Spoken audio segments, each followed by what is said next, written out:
For a long time, when I was younger, I always had this vision of art where it has to be beautiful, representing perfection and nice things only. My young subconscious defined art as beauty. The two were even synonymous as well, often used together, connected, and that was it. Art was only to ease the mind, to escape, and no more. But then I got older and kept exploring and learning, and I understood something really important. Ugliness, in here, the unpleasant, make art stronger. I found this specific strength in the contrast between something pretty and ugly. I found my love for art even greater in this specific tiny space. I felt something really strong about this third space connecting two big concepts together. It's like a human-made bridge, a connection for humans to be able to access ideas that can be too big for one person. When I try to make art based on this contrast principle, I find myself between two fires that will determine the result of what I'm making. The question I ask myself sometimes is, where should I start? Where is the starting point of this gap that I love so much? What will be the difference in changing the point of view? If the repulsive give birth to beauty, we make the idea of beauty achievable and more precious. It stands out even more. For example, in Dark Souls 3, the first time I played, I was really shocked to discover the Firekeeper. My first encounter with her was like magical and really inspirational.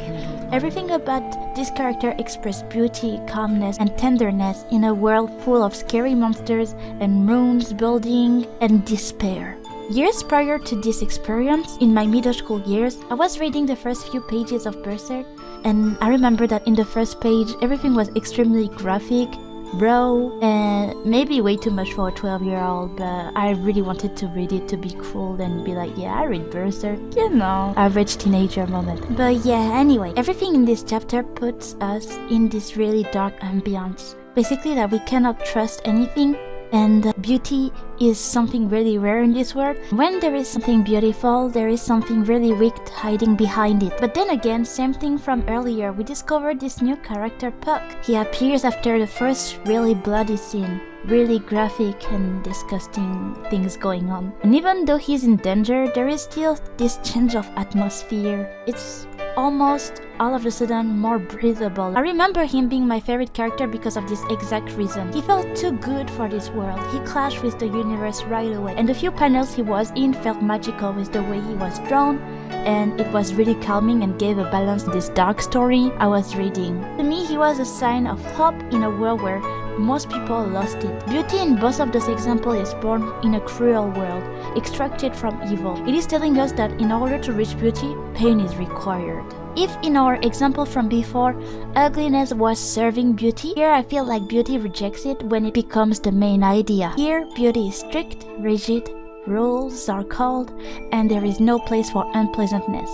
But it is in the same restriction that frustration gives birth to something subversive. The monster that beauty is trying to repel becomes stronger in this same interdiction. To give an actual example, in France, from 1660 until 1725, there was this Classicism movement. It was a movement based on ideals and a long-lost nostalgia. In art, order, rationalism, and beauty was found in nature. In this painting of Claude Lorrain, it represents Paris with the three goddesses: Aphrodite, goddess of love; Hera, goddess of marriage, woman and family; Athena, goddess of war and strategy and wisdom. The three of them asked Paris, who is the most beautiful? He had to give a golden apple, the discord apple, to one of them. Paris chose Aphrodite. In this story, beauty here is the start of a misery. Paris chose beauty and not any beautiful normal woman, the most beautiful one, which was Helen, already married to the king of Sparta. So yeah, not epical. Really powerful things were promised to him if he chose either Athena or Hera, but he chose Aphrodite. Paris was a simple human, and on his shoulder he had to define beauty with a big B. He was the judge of something that was too out of his comprehension. The quest of beauty and objectivity was already gone the moment he got bribed by the goddess. But instead of choosing political power, he chose love and the most beautiful woman. Aphrodite is beautiful as a goddess, and Paris is also described as beautiful as a human being here. Both together represent an extra and terrestrial terrestrial type of, I don't know how to say this word, holy shit, type of beauty. Paris is also unfaithful to his wife, just like Aphrodite. Does not even care if Helen is already married, and he didn't even care that his desire for beauty will end up in many deaths and 10 years of war. What I'm trying to say is that this story and this painting represent something beautiful, talking about ideal of beauty, of goddesses, and human concept of beauty, all interconnected together, and how it clashed together as well, and how everyone is obsessed about beautiful and the ideal of beauty, but this same obsession creates misery and pettiness, both from goddesses acting like human with emotions like jealousy or anger, and on the human side just take beauty and love into war and death of many other humans. Here, from beauty, ugliness is born, and it makes it more vile because it was, as I said, refrained, not wanted at all. I feel like it makes it even more vile and more ugly because everything was really hyper-focused on beauty only and talking about all these beautiful women and goddesses, and it makes it even more like selfish, therefore even more uglier.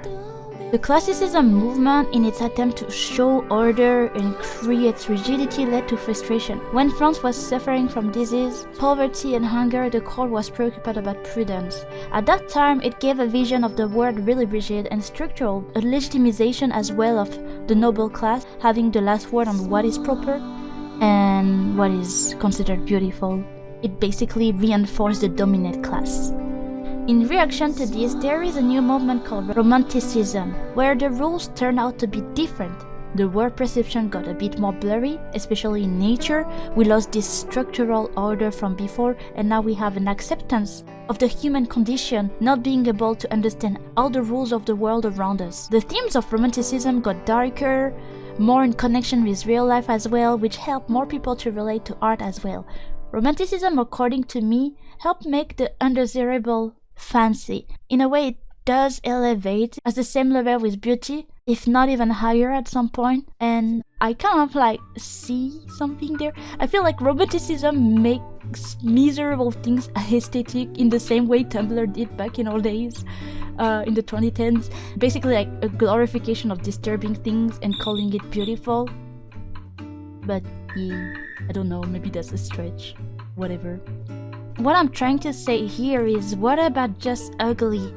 Ugly on its own. Ugly that does not require to prove itself through elevation and beauty or mystification. Something that is there presenting itself as just ugly, with no shame and no fear. Absurd comedy is a way to show what I'm talking about, but it used to be looked down upon because of vulgar, meant for the public, the mass, and if it is meant for everyone, then art is no more special, and that's why higher class will try to gatekeep and look down on it. For certain people, art was supposed to higher up ideas of the world and not be so crude and rude. They miss out on how art is supposed to talk to the humanity and not only one type of people. And talking about everyday life representing lower class in theater, also, let's remind ourselves that the level of literacy in France was not really high. By the way, like, really not a lot of people could read at that time. So, yeah, it is a way to educate to a certain degree the population, and also an open door for art to be a way to criticize the doing of the aristocracy of the time. And maybe that's why they didn't like it that much. The power of art is way beyond only representing beauty and polished ideals. It is also meant to talk to men and women, make people cry and laugh, angry and think as well. Art is a type of language by itself, with many different ways of saying things, and when it is being said, many ways of interpretation as well. It talks to the collective mind, but it makes the individual think as well. Personally, I always love playing around the notion of beauty and ugly in my stories, art, and even perception of life. Being able to seek beauty in the most unfortunate situation is something I learned through art. Same for understanding shameful emotions. I learned it through different representation of it. But yeah, art can heal the brain, the soul and mind, and it did with me. I think what I also like in this whole discussion is this little space, as I said in the beginning, between beauty and ugly. It reminds me of the uncanny valley effect, where there is a space where it gets really odd, and I love to draw art in this little tiny gap. Making characters that challenge the human perception is something really hard to do, but still really fun to try to do. All of this yappa to say that when we produce something, make something, the ultimate goal shouldn't be perfection or ultimate beauty. There shouldn't be a specific starting point in the process of making art. Basically, no general rules. If beauty is the best art, or on the contrary, with unpleasant if it is the best art. It will always tell a different story, depending on the perspective you choose to take. We should celebrate having different types of art to look or read or analyze. All the art movements that I mentioned, I think I found it all fun to look at and appreciate as well. So yeah, to make the best art out of you, I found out that curiosity is the best thing ever. You take care, OG. Thank you for watching this video.